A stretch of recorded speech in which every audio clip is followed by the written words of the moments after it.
வணக்கம். திண்ணைக்கு வந்த சொந்தங்களுக்கு என்னுடைய அன்பான வரவேற்புகள். இன்னைக்கு திண்ணையில நம்ம பார்க்க போறது கருப்பு உளுந்து வச்சு தயாரிக்கக்கூடிய ஒரு குழம்பு செய்முறை. இந்த குழம்பு அதாவது இது வந்து சப்பாத்தியோடயும் சாப்பிடலாம், சாதத்தோடயும் சாப்பிடலாம். இது வந்து ஒரு நார்த் இந்தியன் ரெசிபி. ரொம்ப சத்தான இந்த ரெசிபி எப்படி பண்றது அப்படின்னு பாக்குறதுக்கு முன்னால சேனலுக்கு புதுசா வந்திருந்தீங்கன்னா மறக்காம சேனலை சப்ஸ்கிரைப் பண்ணிக்கோங்க. இப்ப நம்ம நேரடியா ரெசிபிக்குள்ள போயிடலாம். இந்த செய்முறைக்கு நாம எடுத்திருக்கிறது 3/4 கப் அளவுக்கு முழு உளுந்து, அதாவது கருப்பு தோலோட முழு உளுந்து எடுத்திருக்கோம்.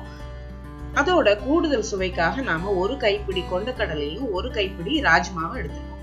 இதெல்லாம் ஊற வச்சு நாம வந்து பிரஷர் குக் பண்ணி வச்சுக்கணும். இப்போ இந்த குழம்பு பண்றதுக்கு நாம வந்து 2 டேபிள் ஸ்பூன் அளவுக்கு வெண்ணெய் எடுத்து அதுல வந்து 1/2 டீஸ்பூன் அளவுக்கு சீரகம் தாளிச்சுக்கிறோம்.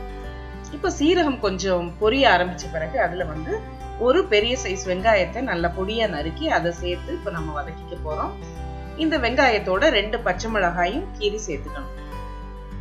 வெங்காயம் கொஞ்சம் வதங்கி நிறம் மாறின உடனே இதோட நம்ம சேர்க்க வேண்டிய மசாலா பொடிகளை சேர்த்துக்கலாம். இப்ப 1/4 டீஸ்பூன் மஞ்சள் தூள், 1 டீஸ்பூன் அளவுக்கு வத்தல் பொடி, அதோட ஒரு 1/2 டீஸ்பூன் அளவுக்கு காஷ்மீரி மிளகாய் பொடியும் நான் இப்ப இதுல சேர்த்துக்கிறேன். சேர்த்த மசாலா பொடிகள் எல்லாம் அப்படியே எண்ணெயிலேயே கொஞ்ச நேரம் அந்த வெங்காயத்தோட வதக்கி விட்டுட்டு அதோட ஒரு 3-4 பல் பூண்டு, அந்த பூண்டை வந்து நல்ல பொடியா நறுக்கி வச்சுட்டு அதையும் இதோட சேர்த்து இப்ப நம்ம வதக்கிக்க போறோம்.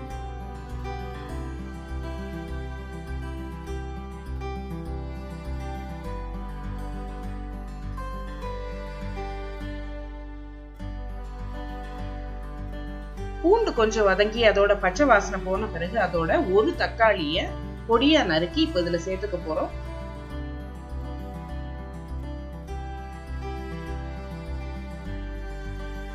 இப்ப தக்காளி வதங்குறதுக்காக கொஞ்சம் உப்பு சேர்த்து இப்ப அதையும் சேர்த்து இப்ப நம்ம வதக்கிட்டு ஒரு 3 நிமிஷம் மூடி வச்சு இந்த தக்காளியை குழைய விட போறோம். இப்ப நான் வந்து ஒரு தக்காளி எடுத்திருக்கேன். அடுத்ததா வந்து 2 டேபிள் ஸ்பூன் அளவுக்கு தக்காளி பேஸ்ட் சேர்க்க போறேன்.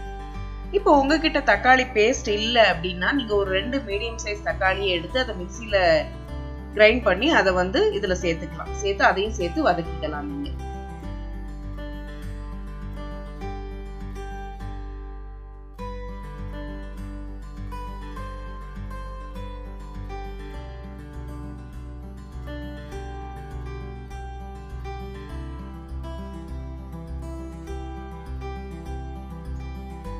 இப்போ தக்காளி பேஸ்ட் சேர்த்து அதையும் வதக்கியாச்சு. இப்ப வந்து நம்ம வேக வச்சு வச்சிருக்கிற பருப்புகளை இதுல சேர்த்துடலாம். அதாவது நம்ம 3/4 கப் அளவுக்கு கருப்பு உளுந்து, 1 கைப்பிடி அளவுக்கு கொண்டக்கடலை, 1 கைப்பிடி அளவுக்கு ராஜ்மா, இது ரெண்டும் சேர்த்து இப்ப நம்ம வேக வச்சிருக்கோம். இப்ப உங்களுக்கு பார்த்தா தெரியும் கருப்பு உளுந்துக்கு நடுவுல இந்த மாதிரி ராஜ்மாவும் கொண்டக்கடலையும் உடையில இருக்கிறத நீங்க பார்க்க முடியும் இந்த வீடியோல.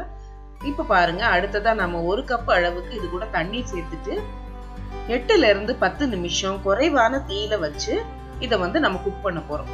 அப்போ இந்த பருப்புகளோட டேஸ்ட் வந்து இன்னும் நல்லா இருக்கும். இந்த மாதிரி சிறு தீயில வச்சு குக் பண்ணும்போது நல்லா மிதமான தீயில வச்சுக்கோங்க.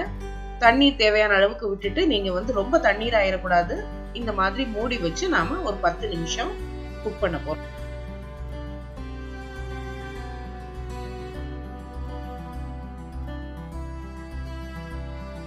இப்போ பருப்புகள்லாம் ஒன்னா சேர்ந்து நல்லா குழைவா வெந்து வாசனையா ரொம்ப நல்லா இருக்கு. இப்போ இதோட உப்பு தேவையான அளவுக்கு சேர்த்துக்க போறோம். ஏற்கனவே உப்பு சேர்த்திருக்கோம். இப்போ சரி பார்த்துட்டு வேணும்னா சேர்த்துக்குங்க. இப்போ வந்து இது கூட நாம 1 டேபிள் ஸ்பூன் அளவுக்கு அதாவது காஞ்ச வெந்தயக்கீரை, கசூரி மேத்தின்னு சொல்லுவாங்க, அதை வந்து இது கூட சேர்க்க போறோம். இது ஒரு நல்ல வாசனையை கொடுக்கும் இந்த கிரேவிக்கு, அதாவது இந்த குழம்புக்கு ரொம்ப நல்லா இருக்கும். இப்போ சேர்த்துட்டு நம்ம அடுத்ததா ஒரு 1/2 டீஸ்பூன் அளவுக்கு கரம் மசாலா சேர்க்கணும். இப்ப நான் அதுல சேர்த்தது வந்து வீடியோ எடுக்க மறந்துட்டேன்.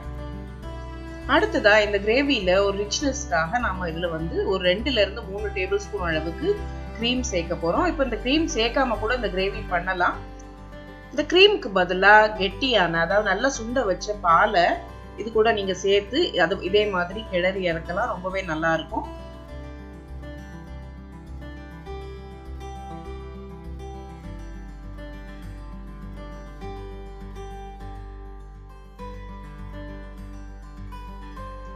இப்ப பரிமாறுறதுக்கு முன்னாடி நாம வந்து மறுபடியும் இந்த கிரேவில கொஞ்சமா மேல வந்து கிரீம் சேர்த்துட்டு அது கூட கொஞ்சமா வெண்ணெய் சேர்த்து இதை வந்து நம்ம பரிமாறலாம். இது பார்க்கவும் நல்லா இருக்கும். இதோட டேஸ்டும் ரொம்பவே நல்லா இருக்கும். ரொம்ப சத்தான கிரேவி, அதே சமயம் ரொம்ப டேஸ்டாவும் இருக்கும். சாதத்தோட சாப்பிடலாம், சப்பாத்தியோட சாப்பிடலாம். கருப்பு உளுந்து ரொம்ப சத்தானது நம்ம எல்லாருக்கும் தெரியும். இதை வந்து களியாவோ வடையாவோ செஞ்சு சாப்பிட்றதுக்கு பதிலாக இந்த மாதிரி நம்ம விதவிதமா செஞ்சு சாப்பிடலாம். இந்த ரெசிபி உங்களுக்கு பிடிச்சிருந்தா சேனலுக்கு நீங்க புதுசா வந்திருந்தீங்கன்னா மறக்காம சேனலை சப்ஸ்கிரைப் பண்ணிக்கோங்க. இன்னொரு நல்ல ரெசிபியோட அடுத்த ஒரு பதிவுல சந்திக்கலாம். நன்றி.